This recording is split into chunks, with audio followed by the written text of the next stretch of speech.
Hello, product people. Welcome to the Product for Product podcast, hosted by Matt Green, data advocate and product manager, and Moshe Mikanovsky, product leader and author.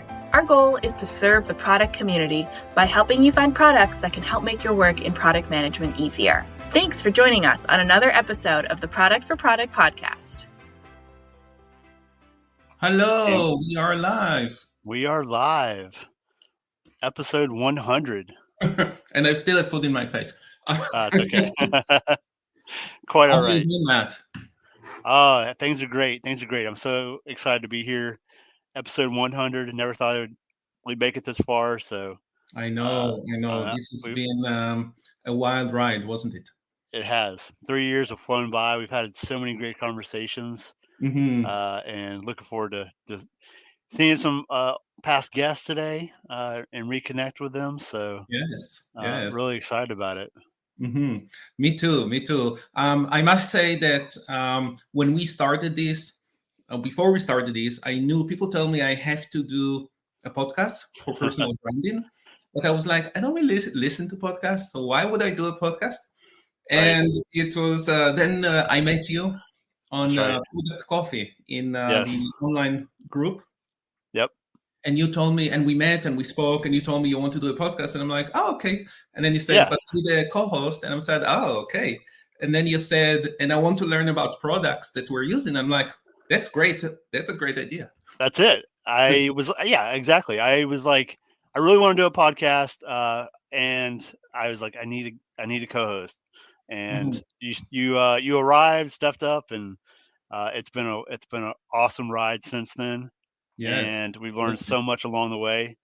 And hopefully we've been able to inform people and educate people on different products in the space. There's so many. I think that was part of it. I was working in product, and I was like, what are all these products? Like, what do I pick, and what's better than this? And doing this has helped quite a bit. So it's been perfect. So we already have some guests lining up, and I want to start bringing them up, to the show. We invited our past guests from previous episodes, so I'm just going to bring whoever is there. We can have up to 10 people live, so that including us. So I guess I can bring 8 people. We have 4 people already there, so let me bring them up. So the first guest is Kevin Hawkins, and he was talking with us. Hey, Kevin. Hello, how are you? We're good. 1 second, let me bring some other people here. And just for everyone, Kevin was talking with us about user testing products, 4 of them, not just 1. Right. Yes, and then let me bring to the stage Orly. Hi, Orly, how are you? I'm good. It's nice congratulations on your 100th episode. It's a big deal. Thank you so much. Thank you. Appreciate that. And Orly talked with us about the name of the product, how to name our product, and to be very concise about that. Right.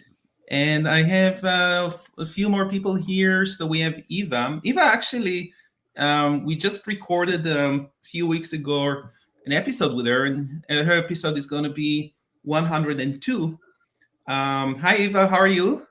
Hi, how are you? It's great to be here. Congratulations. Thank you so much. Great achievement. Are you in Berlin? No, actually, maybe my video can freeze anytime. So I was just going to say I'm in a cottage in a mountain. Nice. You may have already heard some dog barking. So enjoy your time there, and thank you for joining from all the way from over there. Yeah. I would just still like to come in and say hi and celebrate together for as long as my internet will hold. Thank you so much. Well, thanks for stopping by. Wait for episode 102 because Eva is using AI products to create a vision story or a vision video for her product, which is very interesting. Yes. This is a lot of fun. And then let me also add Magali. Hi, Magali. How are you? Hello, I'm good. Thanks. And you? Good. And you're also calling us from Europe, right? We have lots of people from Europe today. Yes, I am. It is it is 4 p.m. now on Fridays, I think. That's it. It's almost weekend for you. I do have a last meeting at 4:30 p.m. Yeah, but very nice. After that, definitely the weekend. And Magali, you talked with us about in the podcast about AI tools for product people, how to use them and stuff like that, right? So AI is a thing these days. It's been a while now, but yeah. It has been a minute. David. Hey, David. Hello. How are you? Great. Doing good. Cool. And you're also calling from Europe, right? Yes, I am from Munich. From Munich. Yeah. Very nice. Very nice. And David, it's been a while since we talked with you, and you are now writing a new book about product management. You are almost going to release it soon, right? Yes. We are now on the proofreading step of the book. So probably releasing will happen somewhere in summer, like July, August, because of distribution. It takes quite a bit after you get to the last part. It's like around 4 months you get all over the place and then distribute it. It's been an experience. It's quite interesting.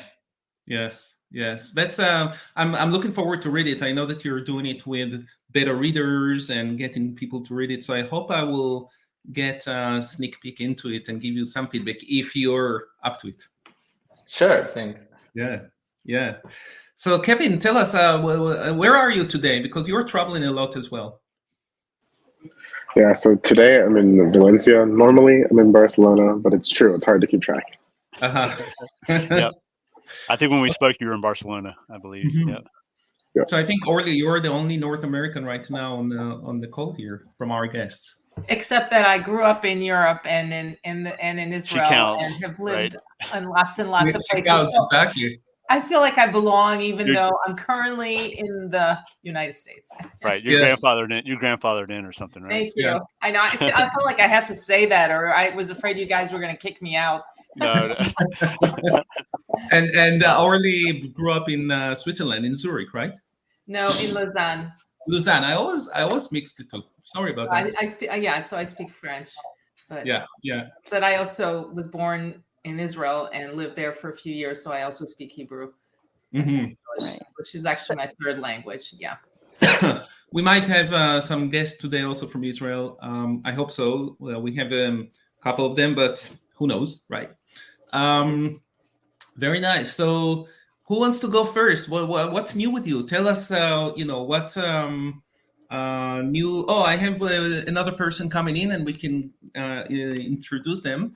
Let me get Sumeet, and Sumeet is actually calling from. Hey, Sumeet, how are you? Hi, everybody. Morning. Hey. And you're from California, right? Yeah, that's right.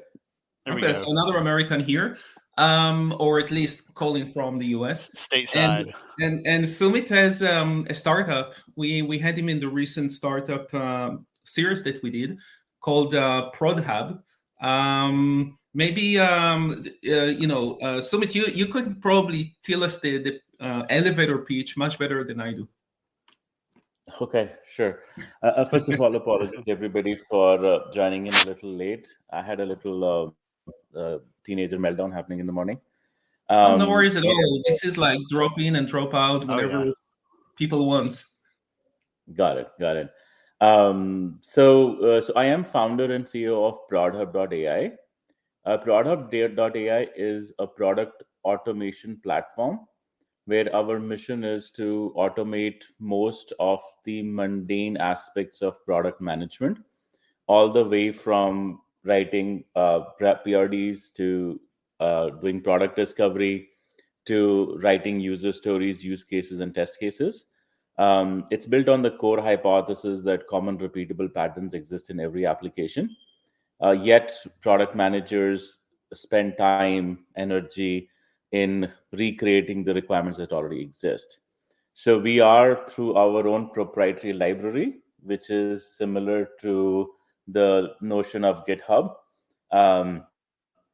through our proprietary library where we have documentation around the common user stories and use cases, and through generative AI, we are automating the product management function.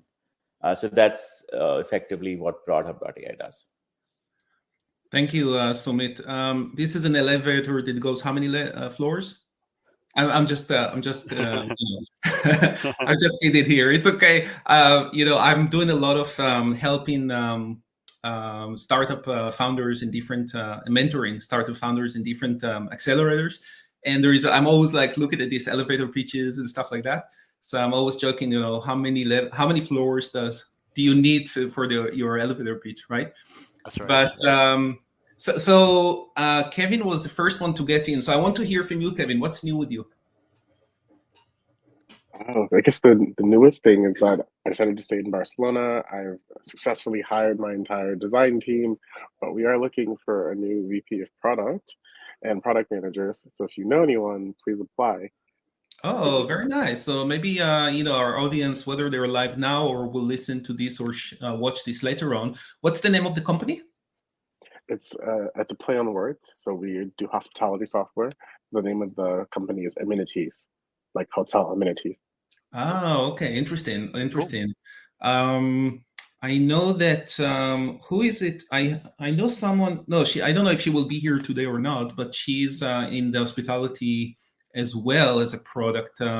She's a product coach actually, but she loves hospitality and travel. So she is a bit in the travel area. Is that related to travel as well, or is just the hotels or hospitality itself? No, it's both. I mean, you guys know me. I'm always traveling. I worked at Booking.com before, so I want to get back in the game. So we are the heart, the software that runs reservations, discounts, payments, check-in, everything for small, medium boutique properties, as well as Airbnbs, villas. And so, kind of the best places I like to stay in the world, we run their logistics operations. Right. That's cool. Very nice. And is that fully remote as well? Is that whole company remote, as you travel a lot, I know, so I wish. No, I'm joking. Okay. Okay. We are 2-3 days in the office, but we are very remote friendly. So I'm in Valencia currently. Yeah. And what's new in the world of user testing since we talked last time? Is there any exciting stuff going on in that world? Yeah, so right now Barcelona is hosting the Mobile World Congress. Obviously, it's kind of like our version of CES. It's huge, and a lot of things were based on AI this year. A lot of it specifically about turning hundreds and hundreds of video hours into very succinct summaries. That's gotten much better. But what's gotten really cool is actually using those videos to actually create the marketing content we use. So using real world, like real human language from research, in turning it into promotion videos, marketing campaigns, and then translating it and having the words and the lips match. I've now seen 3 companies successfully do this with 100 videos, and it's getting pretty hard out there to justify, those 20,000 euro budgets to go recruit actors if they can do it in an hour. Interesting. There's a lot of AI on this call so far, so there's. Absolutely. I think AI will be something everyone here will talk about today, right? Yeah. Yep. I think so. Try to avoid it, but you can't. Exactly. And I put a banner over there for people if they want to watch or to listen to those episodes about user testing. Your episode, I think, is 80 and 81, if I believe, because you talked to us twice in 2 episodes about 4 products. It's been in 2023, so it's pretty recent, in the last 6 months probably. So I don't know if there is a lot of new stuff that changed since then or not, but it's always interesting. It's very fast changing. Yeah, 2 updates. Yeah, so Rally has a significant partnership now with usertesting.com, and usertesting.com has successfully integrated a couple of their recent acquisitions, and then Usability Hub rebranded and changed their name to Listna, and has actually improved the product significantly. So I would say some of the things I mentioned, or let's say complained about during the episodes, have been addressed. Interesting. Awesome. That's very interesting. I know that eventually we will have to do some episodes to go back more in details on those products to see what have changed. I hope to have today some people that talked with us in the first ever series that we did 3 years ago about product analytics. And a lot of change since then, for sure, right? So let's talk quickly. Thank you so much, Kevin. Let's talk quickly with Eva because you might be. I don't know. It still looks like you're okay with the internet and Wi-Fi and stuff like that. So what? Sorry. So far, so good. So far, so good. That's great. And actually, we have a new person that came in, Tovit. Let me add her to the stage as well. She's waiting very patiently over there. Hey, Tovit, how are you? Hi. Hello. And Tovit is joining from Toronto. So, yay, the first Torontonian joining us today. Right now, we are. Won't be the last, I'm sure. There are a lot of Torontonians. Bring in again. And Tovit was talking with us about the story, how to come up with a story for your product and the importance of first episode of 2024, mind you. Yes, that's true. That's true. And Tovit and Orly, you were last night in an event here for women entrepreneurs, right? Yeah, Yezamiot. Yes. Hebrew for entrepreneurs. Very nice. We'll talk about it later on. I see that. So I was talking with Eva just before I brought you into it, and so tell us a bit, Eva, if you've done any new. I mean, I know people have not listened to your episode yet, but we're excited about it because this is, vision video, or creating a video for your vision is a really cool way to tell people what you're doing and how you're doing, and creating that story behind it. Have you found new tools or new ways to do it since we talked?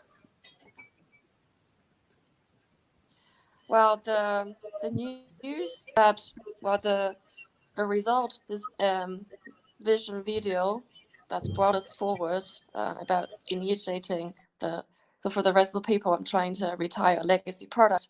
It's been on the market for quite some time, a couple of hundreds of B2B customers using that.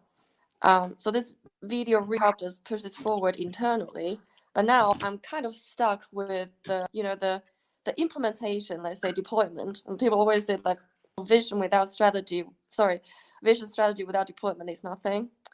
So if you have any recommendations about deploying internally, especially handling the strong current that is against you for retiring such a product that everyone's so familiar with, I'm all ears.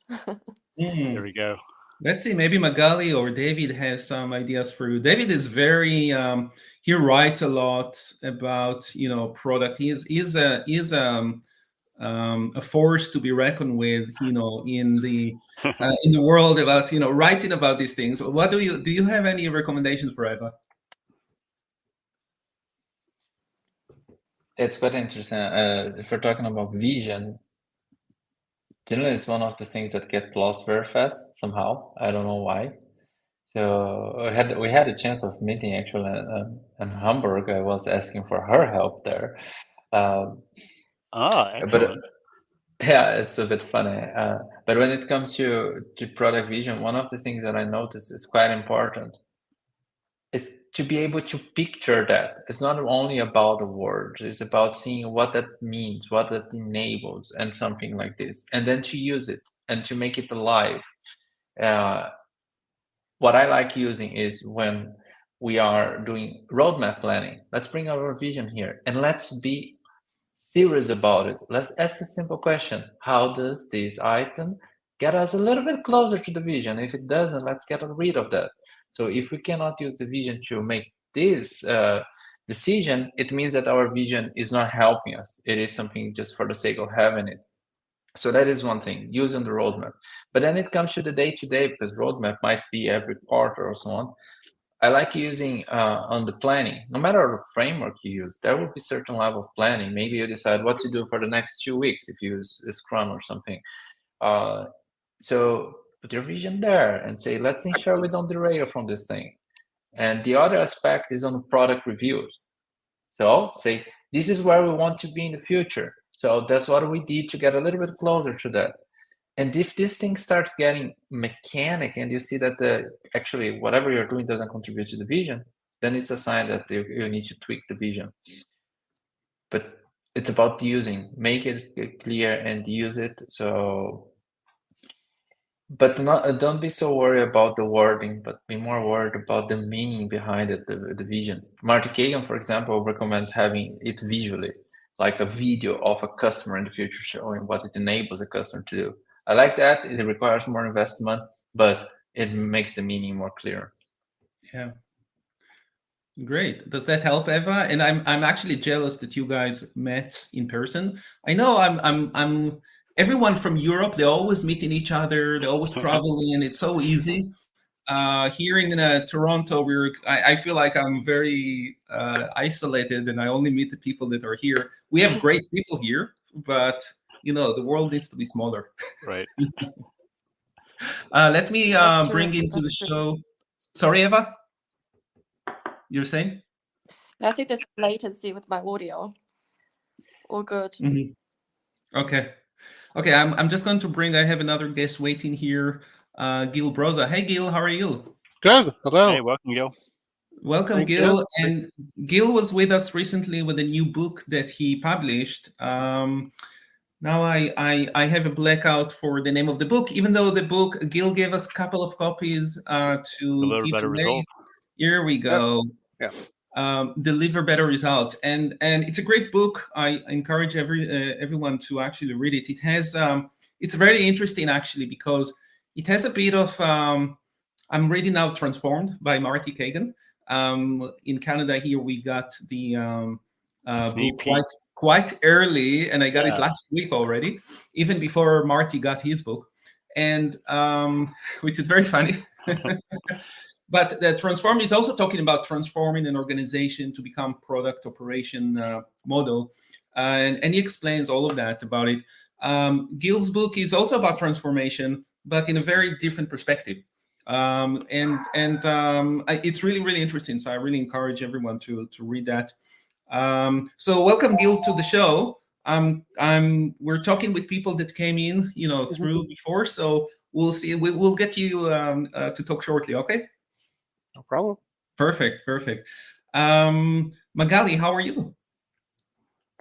I'm good, thank you. I was just checking the time because I got to go to that meeting in 8 minutes, but that's more than enough for me to update. Thank you. Thank you for staying. Thank you for staying with us and being patient here. This is the first time we're doing something so big like this, so I'm really actually excited also about just doing this, right? Yeah. So how is your podcast doing? Because I remember that you reached out to me when you kind of started the podcast. We had an episode in the past that we did about tools for product people that are doing podcasts.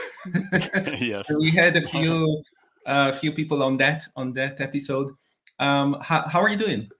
Yeah, good. I haven't reached the 100th episode, so that's why I'm quite impressed. Honestly, I don't think people realize the investment in a podcast. It is the barrier to entry is very low. You could record a podcast episode with just your phone, but doing it consistently every week or even every 2 weeks, finding guests, preparing for the conversation, doing it, all the editing, the publishing, the marketing, the posting, it's a lot of work. So I just want everybody who doesn't realize that because they don't have a podcast to just acknowledge that and say, this is an achievement. So well done, Matt. Thank you for that. Thank you. That. And what did you learn in the process? That I'm not surprised there are companies dedicated to creating and running podcasts.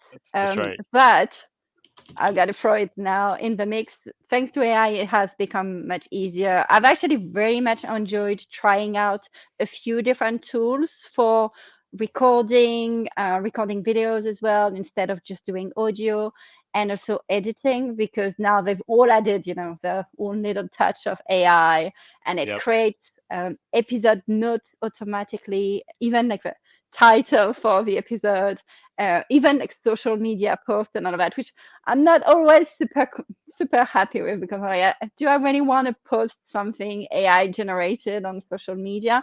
But honestly, it is revolutionary, everything that's happening in terms of new tool, thanks to AI. So that doesn't mean, if people are listening and the guests here, do not launch your own podcast. That doesn't mean you should do that. It is still a lot of work. Yeah, it is. Yeah, but because when I looked at competition, as we do as product managers, before we launch a product, right? A podcast is just like a product. There are 70 at least other podcasts in English language about product management. There's a lot so out please there. do us a favor and do not launch your own. Like we've got enough of them. Let's do a partnership or something. That's right. That's right. And we actually just have Jason Knight talking about podcasters for podcasting. He just in the back room, so I'm going to add him. Hey, Jason, how are you? Hello. Hey, welcome to the show, Jason. Thanks. So Hi, Jason was everyone. the one that actually inspired us also to start, and we talked with him about it, and he gave us a lot of advice early about on how to start a podcast. So thank you for joining us today. After so this is all my fault, is what you're saying. It's all your fault. Oh, I think you warned us, though. You might have warned us. We didn't take the advice, though. But great power comes great responsibility. How is everyone? Right. Doing well. Yeah. And I put the banner in there about episode number 43. This is the one where we talk with Jason and Tracy and Aram about podcasting. So if anyone is interested to start their own podcast, check out this episode. One last question for you, Magali, because you were talking with us back then about AI products for product managers. Did you find a new one that is your favorite? I think a lot of tools have included AI now in their offering. It's not about finding the new tool. It's about using the tools you already have and leveraging the functionalities that they've added. One of my favorites, which I know you've got an episode about, is the ClickUp, which I know we all use Jira and stuff, but I do have something for ClickUp. I find it super user friendly, and they've added a lot of AI to that.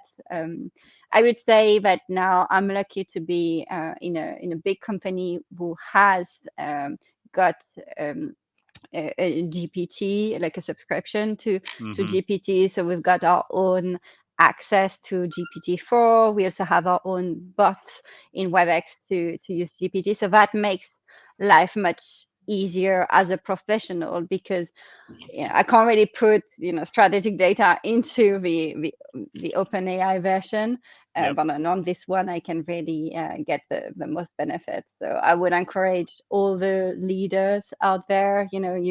I think it has to come from you to get some subscriptions and potentially implement the API version, the enterprise version as well in your company to help your product managers and everybody else. Yeah. That's great. Yeah, we spoke to you almost a year ago, back on March 8th, I guess. So, a lot has changed over the past year. So we might have to do a episode 2 about all that. ChatGPT already has a first year anniversary. Well, what's going on? Yeah, I think it did launch around last spring. But really, the version 3 I think did. So I mean, it feels like it did change the world. Yeah.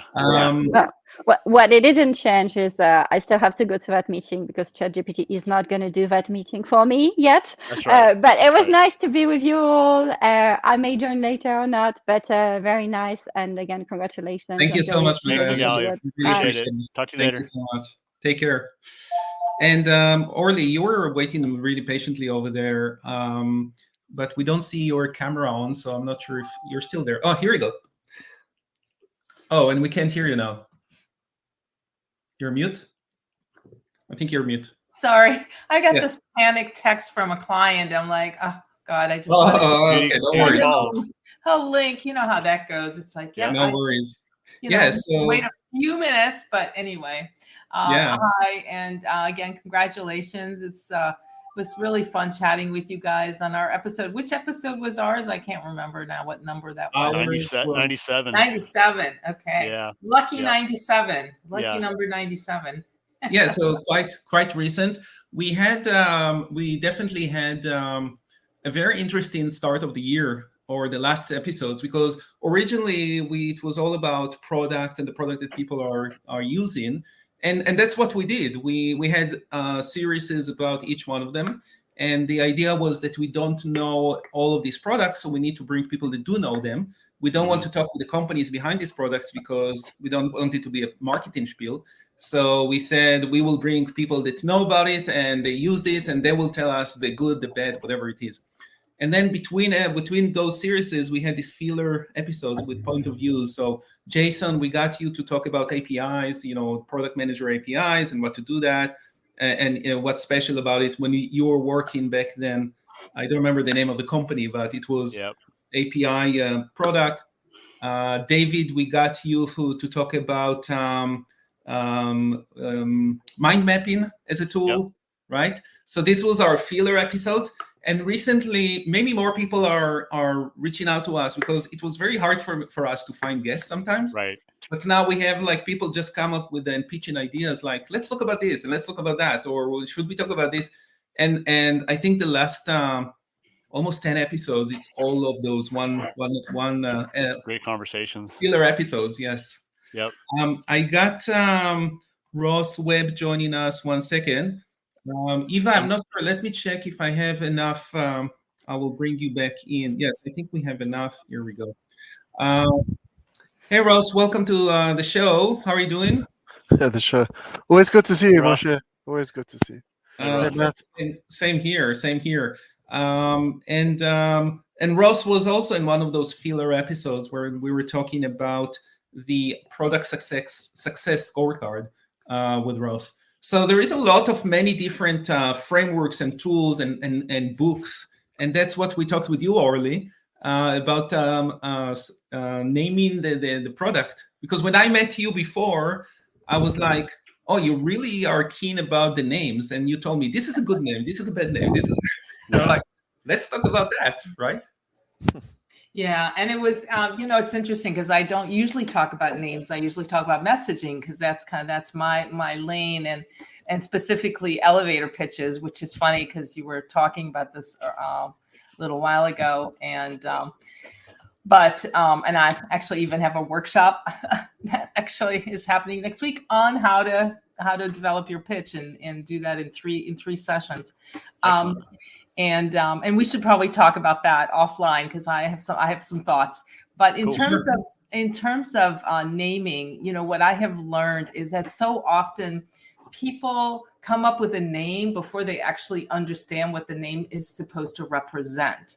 So, identity, the corporate identity or brand identity, that's the name, the tagline, the logo, and each piece has a purpose in helping people remember your product or company. And so often the name gets changed. And I gave the example of Nike, they had another name for 10 years and nobody remembers it. And so anybody want to guess what it is?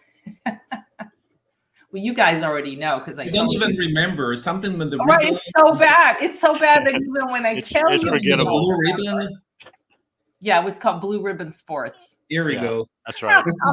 And interestingly enough, Nike was actually the name of their breakout waffle design shoe. And that's what they called it. And so then it became the name of the company. And that often happens, that the product is actually more interesting and more appropriate name. And then people go, oh, gee, maybe we should call it that because everybody loves that name. And, Nike is the goddess of victory. So Greek goddess of victory. And, what a great name for a product that ends up on Olympian athletes, So anyway. So talking about AI, do you think AI tools will replace also this so we can name our product with an AI generator? God, I hope not. Is there a tool already there for that? Does anyone? It probably already is. No, I mean, so here's the thing, and this is just how I use AI. I mean, I absolutely do use it, but I use it more for inspiration. Like if I'm kind of hitting a wall and I'm not quite sure where to go next, but I do not use their suggestions because they're, at least at this point, it's still very pedestrian. It's not creative, but it's a great way to kind of break out of your own head and go, oh, here's a different direction I can go.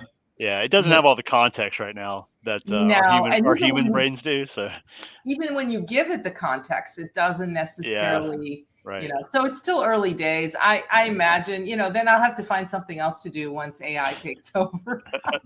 But I can tell you that if people listen in, thoroughly to our podcast, they will know that Matt and I has this big tension about adopting AI, where I'm very much like very late adopter.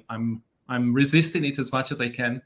Yes. So fully in the matrix, I think. So yeah, and, exactly. as I recall, Matt, you said that talking about naming that you hated Chat GPI, right? Chat GPT. Well, yeah, it didn't roll off the GPT. tongue. Yeah. Yeah, it doesn't. But yet, because it was first, sometimes you have the benefit of being the first to enter into a new market. And so it just took off because the word chat is in there. Yeah. It's easy to remember that. But yeah, it's it's such an interesting thing. I mean, look, people were whining and complaining about the internet, about the computers, about iPhones. I mean, we'll get over it. That's right. That's all I have to say. Okay. Moshe and Matt, hey, happy birthday. I wanted to thank you. connect something to what Oli just said. The thing with names, I think people fall in love with them. And then it's really hard when you have a great product and market fit to stop and say, well, but this is, I don't know, this is Nike. I mean, that's my name. That's the name that I was born with. And it's the same with finding your unique value proposition. It's really, really hard because you have to throw away everything that's who you are, everything that made you who you are. That's what you think it is. But it's pivoting, and the name has so much meaning. That's part of who you are. Falling in love with an idea, sometimes a name, sometimes a package, a color, a brand, it's dangerous. And we need to start or try to kind of cut the cord and be independent and bring new ideas. And another thing I just wanted to say that my connection with AI. So recently, and I'm a former journalist, and I have stacks of notebooks that I love writing, and I always hold my pen when I speak with people. Sometimes they're stressed and sometimes they love it. But recently I started using a note taker, like the AI, and I'm just I have no words. The ability of taking notes and coming up with better summaries within milliseconds is just amazing. So I'm out of work there, but I love that someone else is taking care of that. I don't need to spend 5 to 10 minutes after each meeting. I don't have to space the meetings. At the end of the day, everything is there. And it's amazing. I read how they summarize, how they make the action items. Love it. So anything like that keeps the creativity on my end and takes all the great things and redundant, that's amazing. So maybe the first people that need to worry about their job is the virtual assistants. Right. Maybe. I don't know. And I know, Ross, you're virtual, Moshe. Yeah. But Ross, you're using some virtual assistant very efficiently. And well, firstly, I got fired from my job where my wife's first language is Hebrew. So I used to help her with her English and do stuff. And now I'm no longer needed for that job. So there you go. So I've already lost one job. Well, call it a job or call it an errand or call it whatever it is. So I called it having insight to what messages were going backwards and forwards to the school. But but hey, I guess it's so. What were you saying about virtual assistants? I mean, virtual assistant is not in general, something that we product managers use a lot because our job is much different. But when we are business owners as well.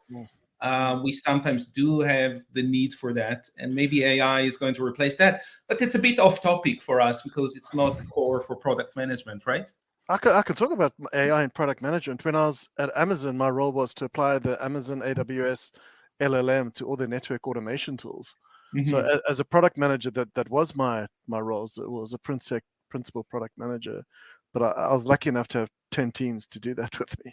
So I've done a lot of AI in product management. But and also just managing. I'd be interested to get Jason's thoughts on this. But like for all my YouTube channel, all our scripts that we'll interview someone, we'll take out a transcript, we'll get the highlights of that, and it takes us from a 45-minute podcast down to about 12 to 15. And I think that's one of the reasons it's allowed us to grow from our subscriber base, which we're coming up on 50,000 pretty soon. So And while we were talking about this, Sumeet put in our comments here something really interesting. Sumeet, I see you asked ChatGPT for names for product management podcast. which was really, really interesting what it came up with. But yeah, it all seems like you can read some of them, but it seems very generic. Generic is the keyword, though, right? Yeah, I just added the keyword. I think the format didn't come through, but they're basically different names here. So Prod Mastery Trail, the Launchpad, Insightful Iterations, Feature Flux. I think that's how it needs to be read. It's just the format didn't come through right. So we're just kind of reading off of the conversation that was going on. Like, can somebody come up with names? And I think it's just like there are a lot of applications out there that will look at like, what is the vision?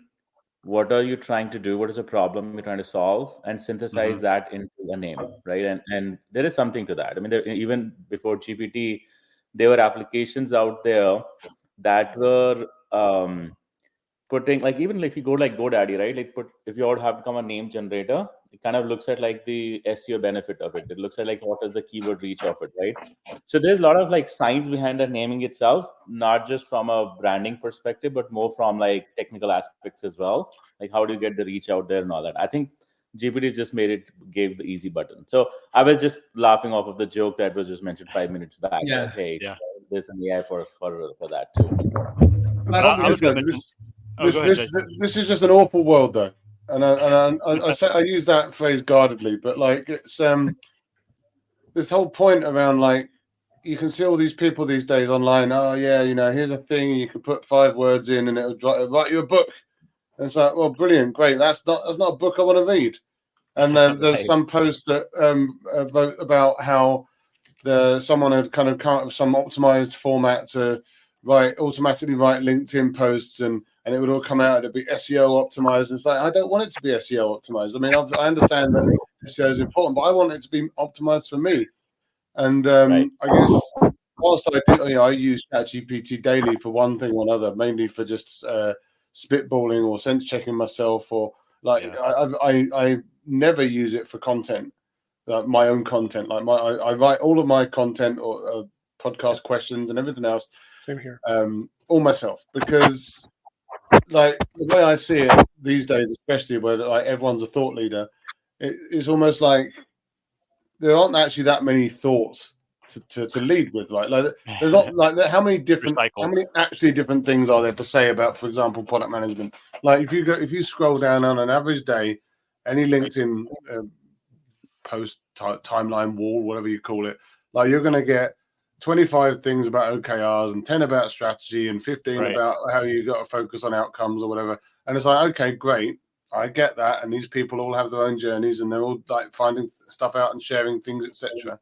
The only thing that I've got to contribute to that, above and beyond just repeating the same stuff, is basically my personality or lack of. Yeah, but that's my angle, right? So like offloading that to something like ChatGPT is like my worst nightmare. And to be fair, I've done experiments. I've been like, well, okay, ChatGPT, write me a LinkedIn post about this sort of stuff, and it comes back. I'm like, that's awful. I'm never using that again. So, like, again, different people get different things out of it. And I also appreciate that I'm in a privileged position as a native English speaker. There's loads of people around the world that are using it to kind of communicate more effectively because their English isn't their first language, and they use it as a way to kind of clean themselves up. Brilliant. Fantastic use case. But, when it comes to creating content, or even when it comes to summarizing stuff, I think to the original question for like podcasts and stuff, I write my summaries myself. Like I listen to the podcast whilst I'm editing it, and I write down notes, and then I type those up afterwards. Now, does that make me a Luddite? No, I use automated tools where I can to clean stuff up, and I use automated transcription and stuff like that.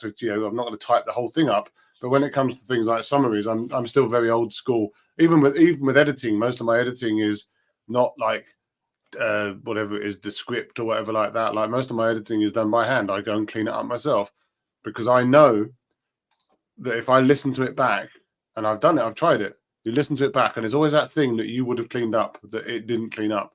So then you have to end up re-editing the damn thing anyway. So what's the point? You might as well do it yourself. So I'm kind of riding the line between being a Luddite and trying to use it for the things that like are most effective. And again, for me, for example, been doing a lot of strategy work recently. So just throwing a strategy into a ChatGPT and asking the thing to poke holes in it. Fabulous, like brilliant. Yeah. It's brilliant at that sort of thing. Now, when I look at the results that it comes back with, do I think, oh, wow? Well, no, like you look at it, every single thing makes sense, but it's still a great way to kind of get the best of yourself and use the tools to kind of check yourself rather than as a replacement for yourself. Right. I've just done that with a proposal to a conference. So I wrote a proposal, I iterated on it, my wife sat with me, and then we figured, okay, like we can't anymore. Yeah. So then I put it into ChatGPT. It came out with something, and she's like, her jaw dropped. It's like, wait, does that? Yeah. But once I actually looked at what it wrote, I realized it was mostly buzzwords and SEO, but not actually good stuff. And the one paragraph that was actually good actually took a different angle for what I was going to say. So it was good, but not for the intended purpose. Yeah. But still, it kind of helped resolve the blocking. Yeah, and that's where writer's block. Writer's block is where I see a lot of that coming up. Yes. What I'm really curious about is to see what happens in a few years when those models continue training themselves on all the junk they had produced. Yeah, exactly. 100%. Right? The recursion problem, right?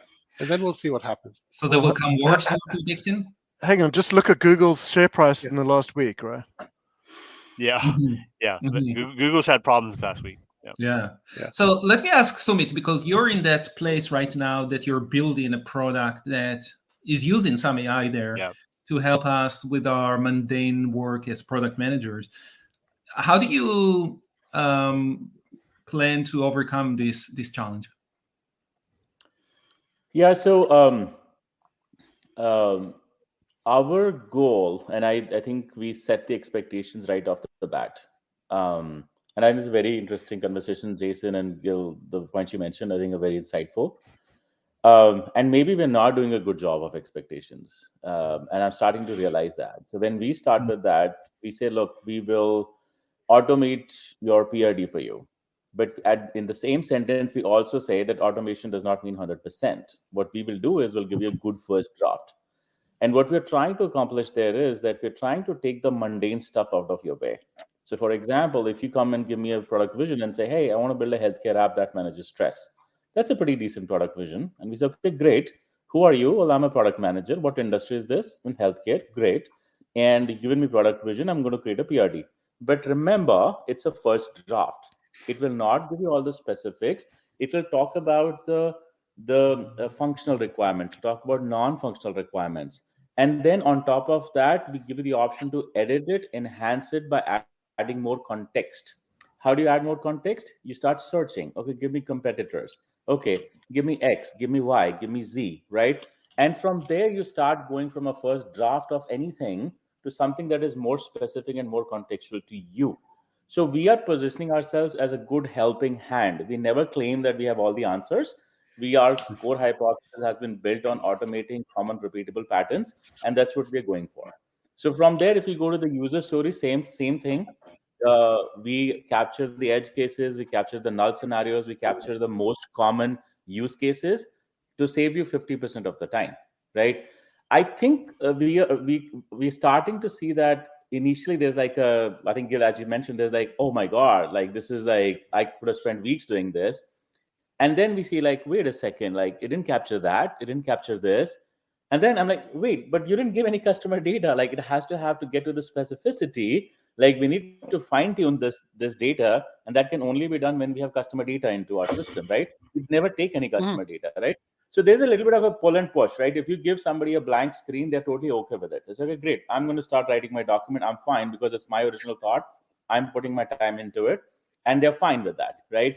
Which has been a very frustrating point for me. And we're like, wait a second, you're okay with a blank slate. You're okay with putting all the time and effort, but you're not okay if you get a helping to say 50 to 60%, right? So there's a little bit of like this whole tussle that's going on. I want automation, but then it doesn't do everything for me. I have to go spend the time, effort, and energy to refine it, revise it, and all that. I might as well do it on my own, right? We have customers who literally told us that, right? Like the amount of time it'll take me to refine it and make it custom is more, and I will take the liberty of doing it myself, right? So it's a struggle. I think there's some people who like love it like that and like, oh my God, like just saved us 50-60% of my time. And there's some people who struggle with the notion of what it can do. I guess the expectation that the bar is too high at this time, that if you give me an easy button, give me everything. And we're like, oh wait, I don't know. I'm not going to claim that I'll give you everything. We cannot. But I think I saw some wheels in everyone's heads turning there, and so everyone in their turn. What do you think about that? Go ahead, Jason. Yeah. I mean, I heard you say something. Yeah. Yeah, no, mine's a fairly brief one, and I'll try and keep it punchy. But I mean, I completely trust your judgment and your motivations, and like all of the things that you just say make a lot of sense. I think, but what worries me about like tools like this isn't the fact that they exist or that they can be helpful, because they clearly can in the right hands. What worries me is that you end up with people that don't do the work, and they just, like you say, they push the easy button, they get the thing out, and that's it, they're done. Like, and I know that that's not what you're intending, but that's like some people are going to do that.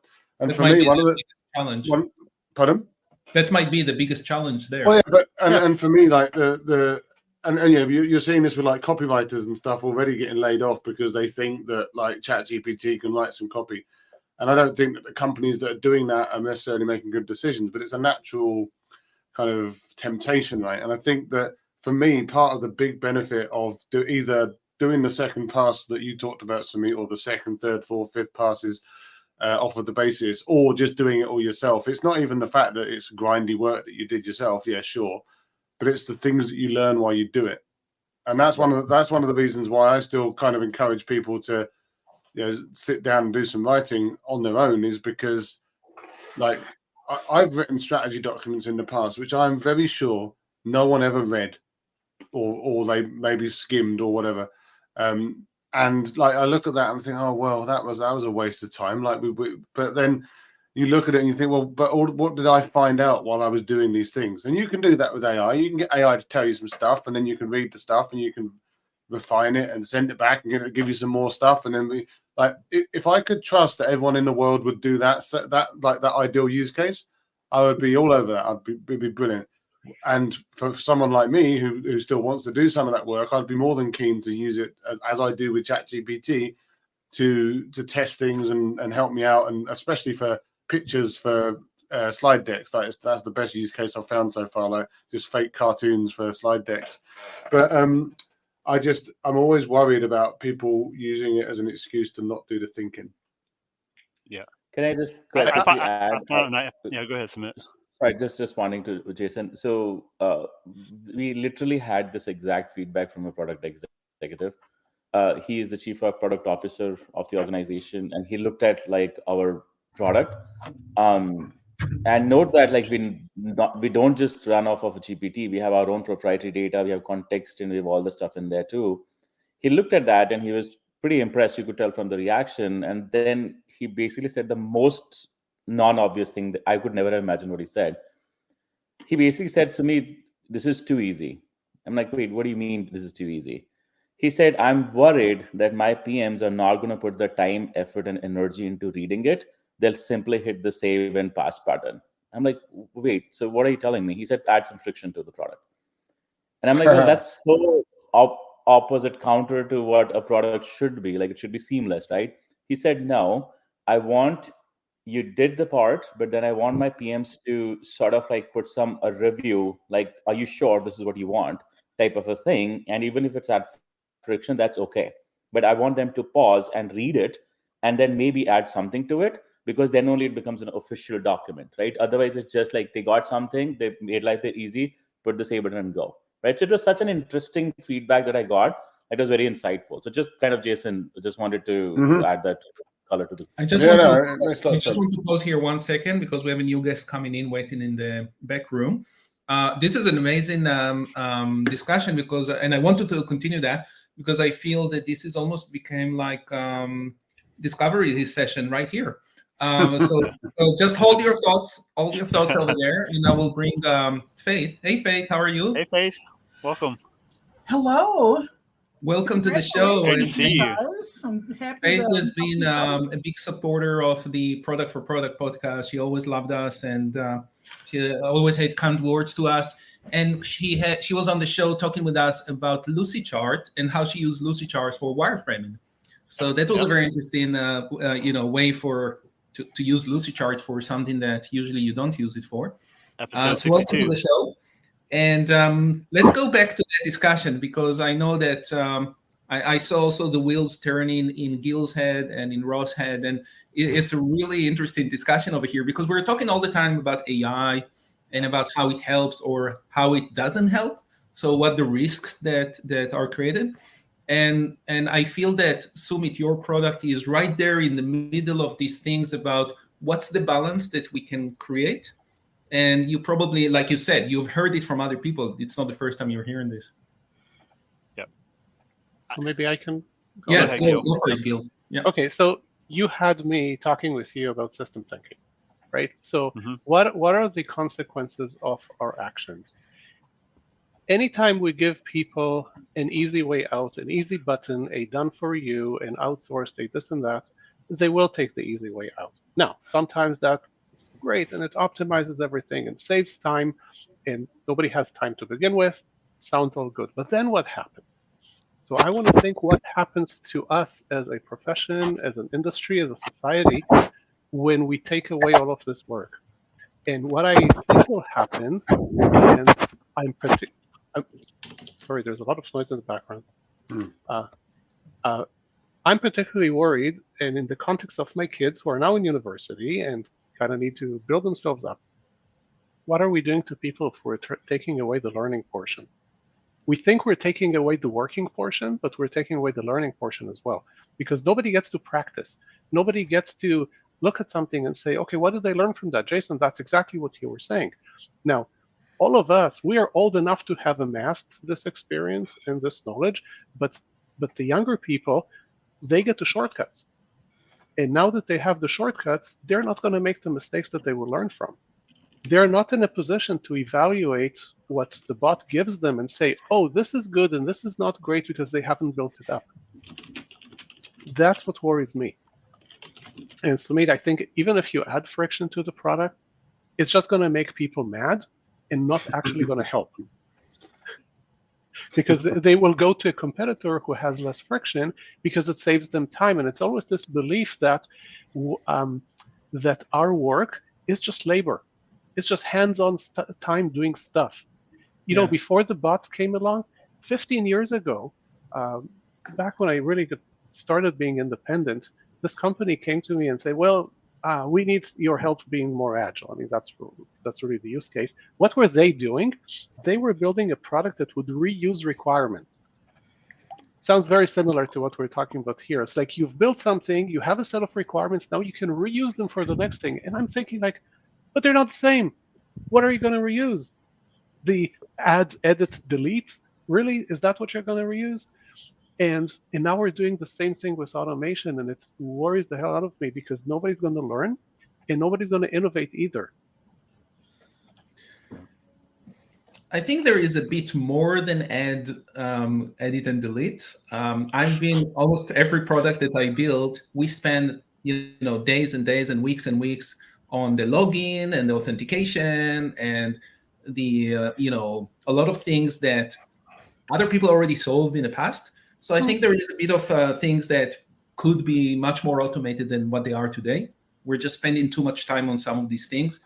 But I also, on another experience that I have, I started teaching this year at MBA program here in York University at Schulich. And right now it is forbidden at Schulich for the student at York University for the students to actually use ChatGPT or generative AI. Mm-hmm. And bye, Jason. Thank you so much for coming. And sorry, I didn't have a chance before to say goodbye to other people that left. But we had people that are coming in and out. So for our guests, for our viewers over here, don't be worried that some people disappeared all of a sudden. This is we ask the guests to come in for as long or as short as they want. Yep. So in the university right now, ChatGPT as a rule is like you cannot use it because they have to understand how to deal with that first. And there is an actual working. You have to go also, Sumeet. Okay. Yeah, I have a meeting that's coming up at 9. Thanks, so Sumeet. Thank you so much, Sumeet. Thanks so much. Yes. And let me just finish that sentence because we have another person that is in the waiting room, and probably there will be more on the hour, a few other people. But in general, there is a big work group or study group or whatever you call it of people throughout the entire university that are talking about this, looking into tools, looking about what can be used, what should not be used, how to grade people. There are different areas that are related to that. So it's a very big thing in the learning, like you said, in the learning aspects. But I'm really glad that you brought these points, and I hope Sumeet, will take it as another data point. Let me add Ohad over here. Yep. Hey, Ohad, are you on camera? Hey, Here Ohad. Hey, how are you? Good to see you again. Thank you for joining us. Thank you. And Ohad is, you're calling from Israel right now? Yes. Okay, so hopefully everything is good with you and it's quiet. Thank you.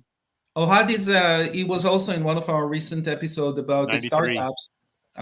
Which number was it? 93. 93. Yeah. Talking about Bagel, and Bagel is the company that he founded and he is the CEO of, which is a product. Maybe you give us the elevator pitch, like we let Sumeet before. And I'm warning you. I'm measuring the number of stories you are going up in this elevator. So it depends on the length of your. Yeah. So the elevator pitch is that we developed a product intelligence platform that is basically the glue between product and go-to-market teams in order to help the company to accelerate revenue. So how do we help go-to-market teams work better with the product to influence the roadmap, to move the roadmap towards more revenue-generating features, towards what customers really want, and then follow up and have this visibility on what's being developed on the product side to actually delight customers and turn that into business opportunities. Very nice. I think that was a medium-sized building. Well, they're building taller in Israel now, right? Oh, there we go. Yeah, in Israel and also over here in Toronto. You just can't imagine. Like I've heard recently that Toronto actually has the biggest number of cranes in one city over the world. Yeah, it's been like this for years now. Yeah. Like every time I go downtown, I don't work downtown anymore, but we have an office. So once in a while I will go there and I go walk around and I see a new building that I never seen the time before. Thank you. Apologies, Moshe. I'm keep losing you. I don't know what's happening with my network. We see you okay. You seems to be okay right now. No worries. Yeah, no worries. Kick it over to Faith. I know Faith hopping in. I appreciate you coming. We looking back at episode 62, so like halfway in our journey, nearly halfway in our journey, a little over. But how have you been this over the past? Let's see, we talked like September of 22. Yeah, it's been a while. So I just want to congratulate you guys for just to start with, because did you even think when you started this journey that you would get to 100 episodes? No. I'm curious. Gosh. Like, what did you think the trajectory might be like when you started? Honestly, yeah, we didn't even think about even going 5 to 10. I don't even know if we even set a mark of getting to 100. So thank you, Gil. Okay, bye. Thanks, Gil. Bye.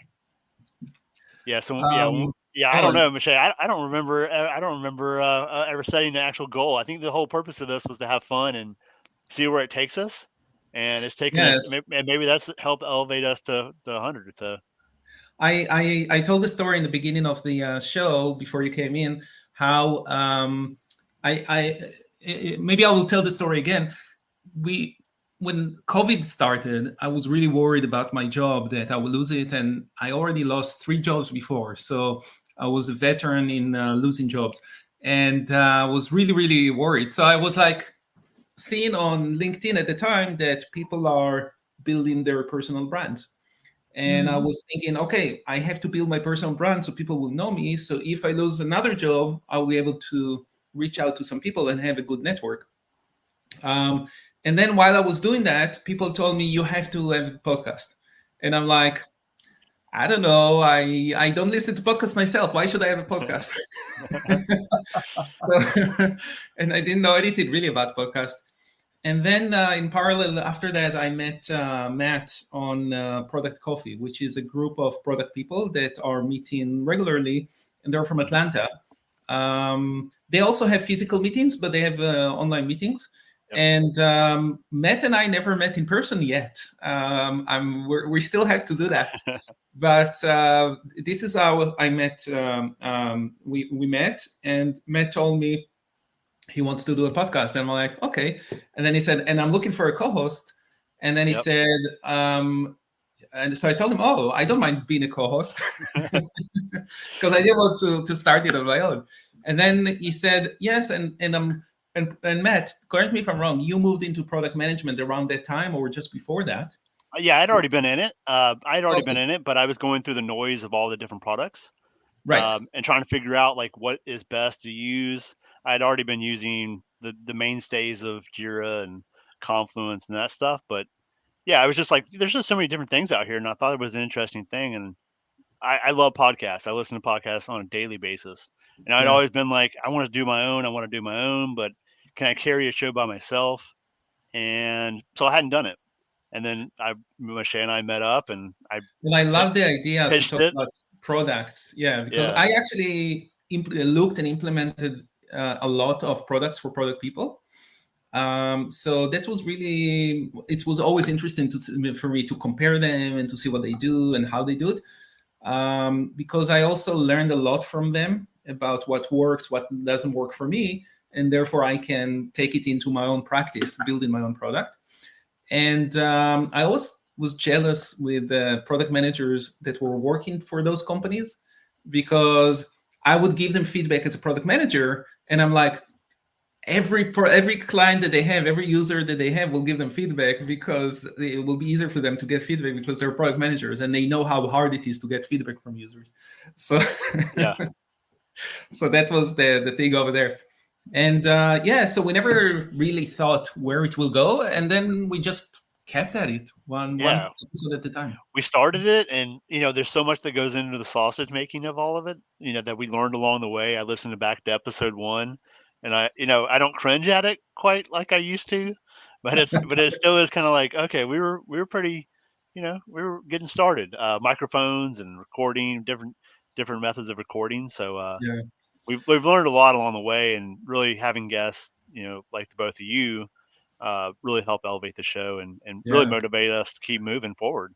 Well, and starting with that buddy system, kind of makes it easier to, like Thelma and Louise right off, or maybe we'll say Butch and Sundance, whichever you prefer, right off that cliff. So, I'm curious, how has there been anything? What has been maybe the most surprising thing that you've either episode or product, or just what's been a real surprise to you over this journey?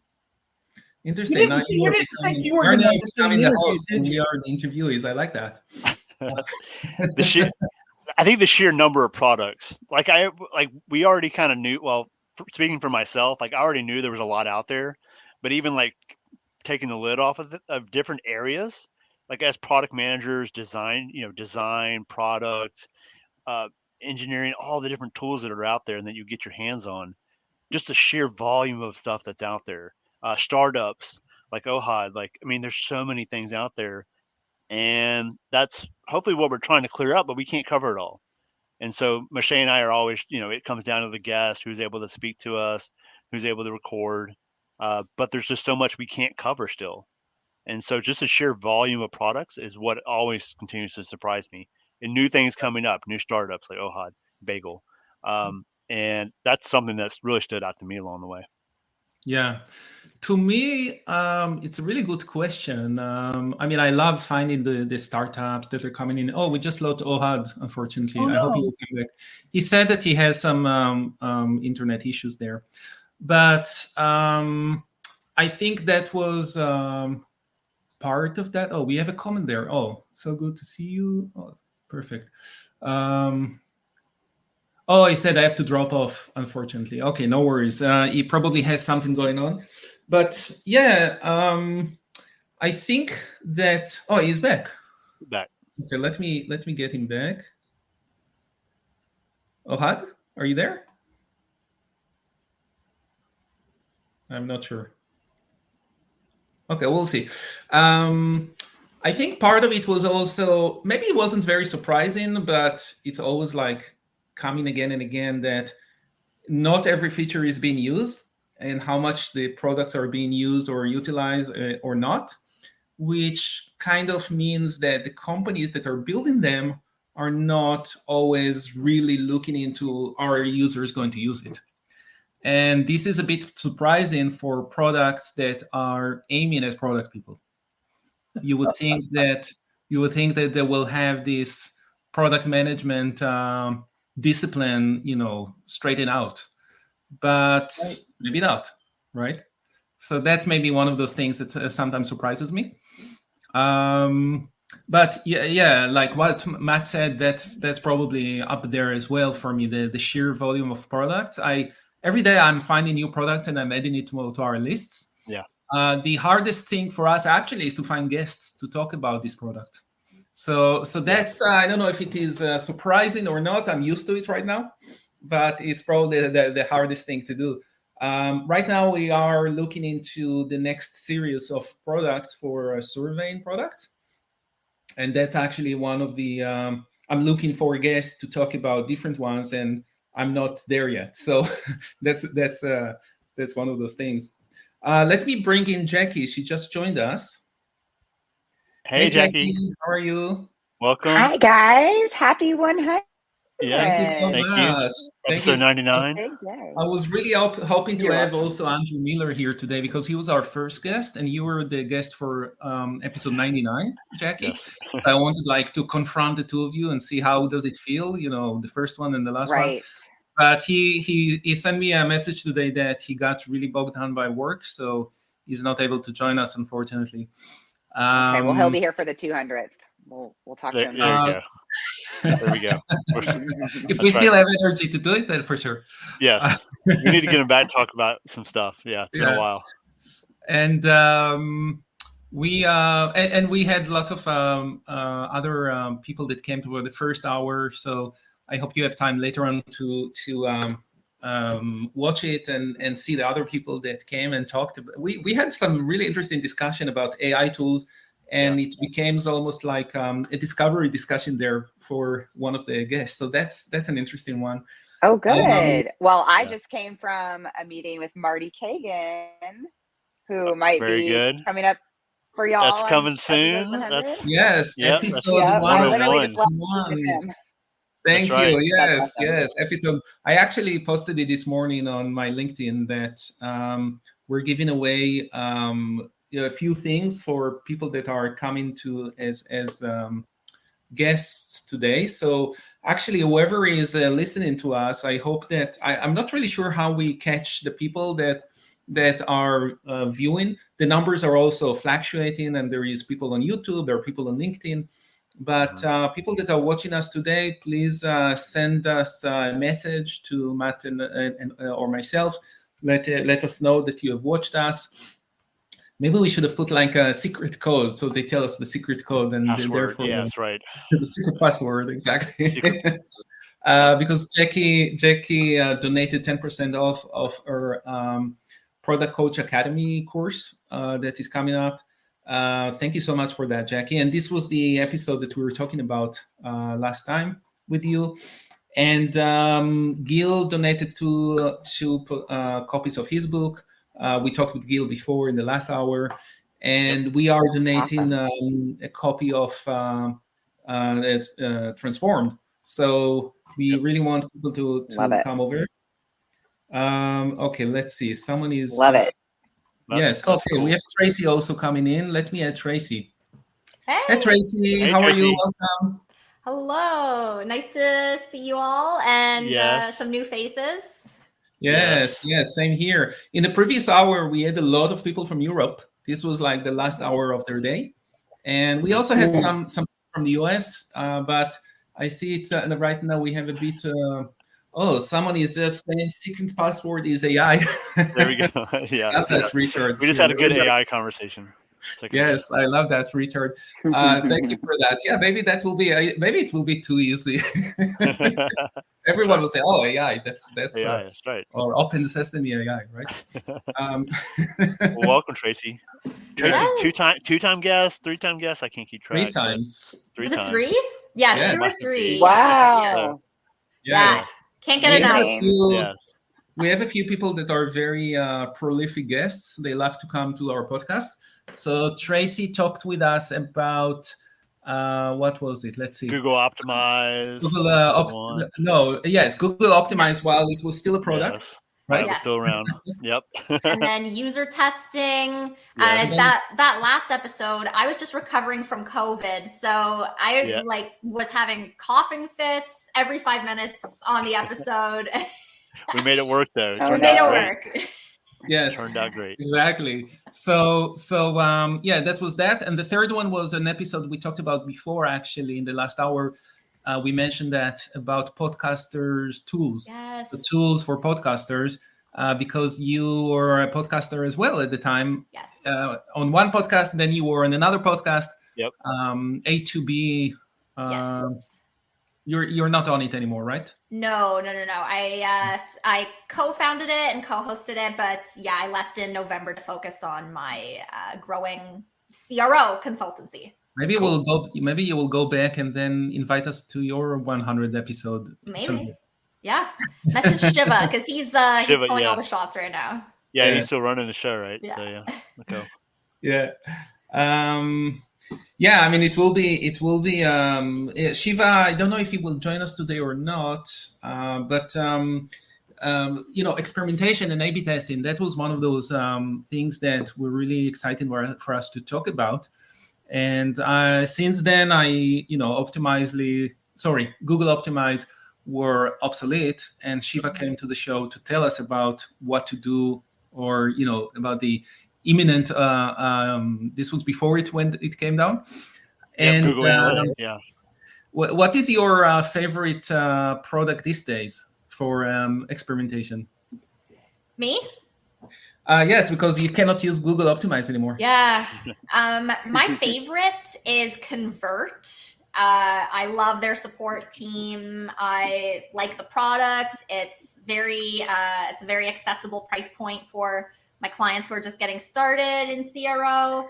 So I have a bias for Convert, but there's a lot of good tools out there. That furthers my point of there's just so many tools. That point I had a second ago, like that's just something new now that I need to look at. So is this a new product that we didn't talk about back then, or is this a renamed product? It's not new. It's if you look up Convert experiences, you should be able to find it. Okay. Yeah, so, I don't know. It's I think Googling. VWO gets a lot of the hype. We're Googling now. Yeah. Optimizely gets a lot of the hype. Yeah, that's right. Yeah, but I think they're a bit of a smaller team. I see. Okay. Yeah. And going back to you, Faith, what is your current go-to tool for wireframing that we talked about?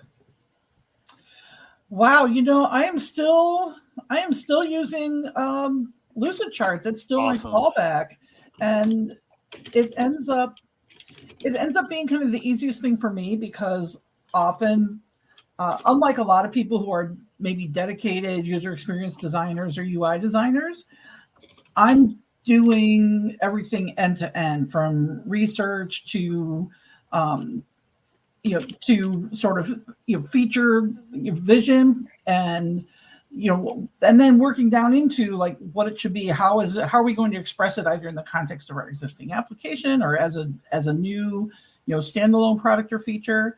So for me, it's that continuity because I already will have been creating other kinds of diagrams, and it's just the easiest thing to add a tab and then start with lo-fis in the same place, or create like user flow diagrams that are punctuated with little lo-fis or screenshots that I've annotated or whatever. So that's still my go-to. There was one, gosh, I should have looked this up before we came on because I should have known you were going to ask me. There was one I tried recently, and it was interesting, but it just didn't quite do it for me. And maybe while you guys talk, I can see if I can look it up, because it was kind of an interesting tool. I'll put it in the chat. I'll see if I can find it. No worries. Yeah, I can tell you that I've been through wireframing a lot recently with the initiative that I have Products for Good. I don't know if you have heard about it or not. I can send you the link after if anyone is interested. But I'm always going for simplicity. And I know Balsamiq is a simple one, but I actually don't use Balsamiq. I love using Miro. So for me, Miro is the tool. Balsamiq, that brings me back. Yeah, Balsamiq. Well, Balsamiq is great. I know it's great, but I for some reason I kind of like living in Miro, so that's what I told my team to work with, and then they were like, "Oh, but we can do this and we can do this and we can do that," and I said, "Okay." So and then they wanted to move to Figma because everyone is like using Figma. That's the first word that comes out of people's mouth when they are talking about design, but. This is just my personal view, and usually on the podcast we're trying not to give any personal views about or promote any specific products or bash any specific product. But I always felt that Figma is a bit too complex for wireframing, and it's a bit too complex for product people to learn unless you are a designer. So it's a bit kind of like, that's what you were seeing as well. Yeah, I would say like every designer I work with or meet obsessed with Figma, obviously. But I mean, I just pulled up Balsamiq. I didn't even realize they were still around. It looks exactly the same as it did like 10 years ago. Yes. That's right. But it's That's simple, right. and I used it, and I would probably be able to use it today still. Yep. And this is from a because non-designer background. Oh, okay. I read their vision of the company, and they write it very specifically on the website that they want to do only one thing very good. Yeah. And this is one of the things we always talked about. Do you need a product for each thing that you do and it does it very, very good? Or do you need one product that does it all that you can, but it's not the best in specific areas, right? And I think it's a personal decision at the end of the day. Maybe that's why I like Miro, because with Miro I can do whiteboarding, I can collaborate, I can do tables, I can do all of my brainstorming, I can do mind mapping, I can do many different things. So why not do also wireframes, right? And that's another good point. What Faith, the question you mentioned earlier, like what's something else we learned along this way is, some tools are just really focused on being great at that one thing. And then some diversify, like ClickUp. ClickUp tries to do a bunch of things, where Balsamiq's trying to be really good at one thing. We see that with A/B testing, experimentation, and it's really interesting how they come up with that product strategy, and then trying to find the product market fit, and how they just take those different approaches. So to further on that question you had, I that was something that really surprised me as we dive into these tools. Yeah, absolutely. As I'm looking back and trying to remember which is the one that I had tried, there is something called Whimsical. And I'm not sure if this is the one that I've tried, but is this something you guys have explored or have had somebody on the podcast to talk about? Yeah, it's something that I use, and where I currently work, we use it in-house. Yep. Okay. Interesting. Yep. Maybe I will host you on our podcast, Matt. Yeah, I'd love to be a guest. That'd be fun. We actually did it once when we did find guests for what was it? Azure, Microsoft, like DevOps or the DevOps. I think DevOps. It might have been DevOps during the. So we talked about it. I think that's what that was. Yeah. Yep. Yeah, because we're users of that. What did you think about Whimsical, Faith? Just what was your take on it? It was last June. I see that I have an email. So obviously I signed up for it at some point, but I haven't continued to use it. It looked really powerful. I think that emphasis on team alignment wasn't that important to me. And, sometimes when you have a tool that works and you need to get something done, a lot of times it's easier to keep going. And I guess that's not necessarily a great thing. I do try to keep an eye out for what is new and what's coming out and see just where people are going in this space for tooling. But ultimately, I haven't yet found something in Lucidchart where I haven't been able to do, and I needed some other solution.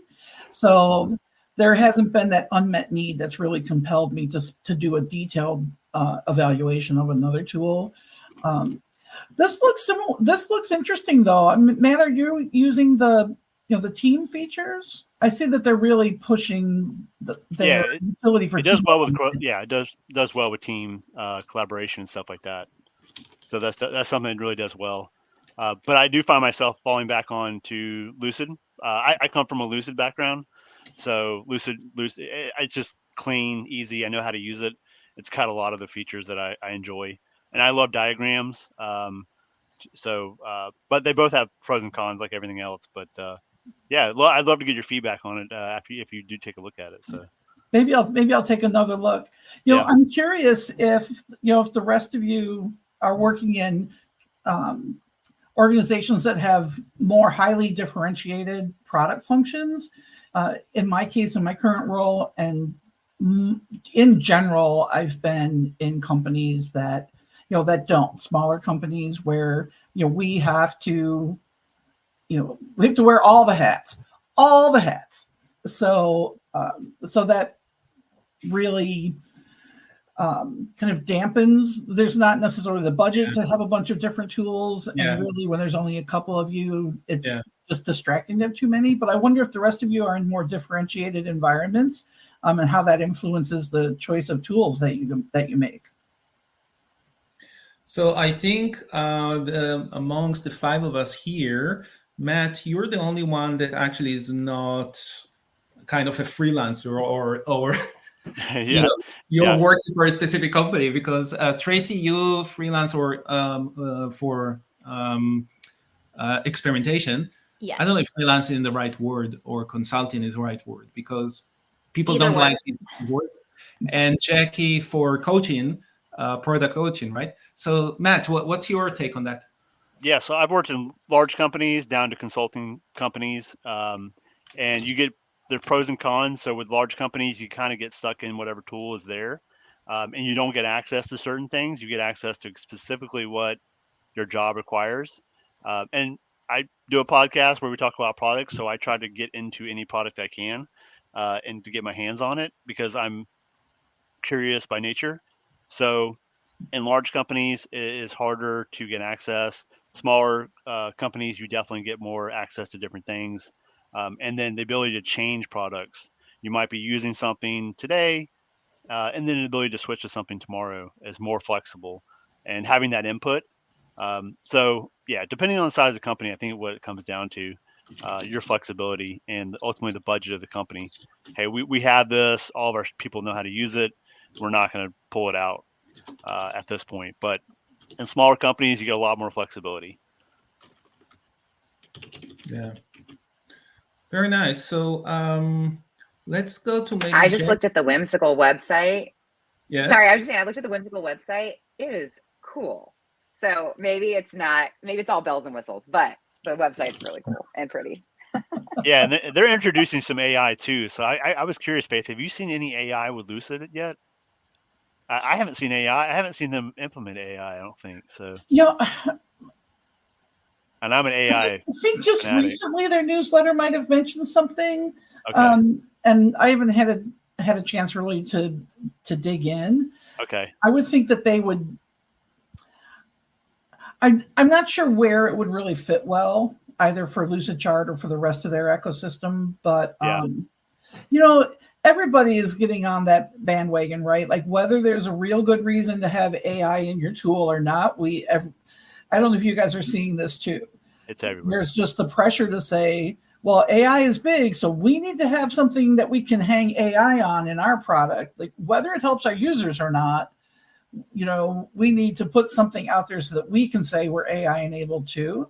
So I think there's a lot of great uses, but I feel like there's also a lot of companies who are just sort of going, yeah, we have that too. We have it. Yes. Checking the box, right? Right. and it's not necessarily AI. Let me just stop there 1 second. I'm going to bring Alex. Hey, Alex, how are you? Hey, doing well. Thanks for having me. Hey, Alex. Welcome to the show. And Alex was with us talking about design systems. Episode 87. Yes, 87? Yep. He's built the whole design system from the the really grassroots efforts at what's the name of the company? Hero Price. Yes, thank you. And it's been a huge success over there. And I was always like, I met him in conference at the UXDX conference that he was talking about it. And I always heard about the design systems, but to me, they were always like, I was in process of trying to build one with our designers, or talking at least about building one with the designers. And it always felt to me like a unicorn over there of something that people are talking about it, but is it real? So I was really impressed when he talked about what he did.